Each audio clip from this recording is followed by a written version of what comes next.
In today's video, I'm going to teach you how to use connectors and waypoints in Draw.io for Confluence. Whether you're organizing your workflow, setting up a project map, or just trying to create a visually appealing diagram, connectors and waypoints offer an effective way to make sure everything looks neat and is easy to understand.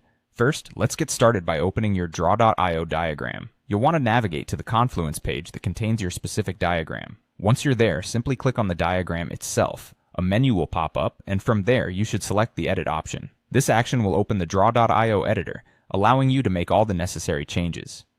Now that your diagram is open within the editor, it's time to create a connector. Start by hovering over the shape where you want your connection to begin. When you do this, you'll notice blue directional arrows appearing around the shape. Click and drag one of these arrows toward the shape that you want to connect. As you drag the arrow, move it toward your target shape. Once the target shape is highlighted, release it. This action will connect the two shapes. A quick note on connectors. You have the option to create what's known as a fixed connector. To do this, instead of dragging from a blue arrow, you'll want to drag from one of the green connection points directly on the shape. Unlike blue arrows, which allow floating connectors to move around the shape's perimeter, fixed connectors will attach to the specific point you selected, adding a layer of precision to your diagram layout.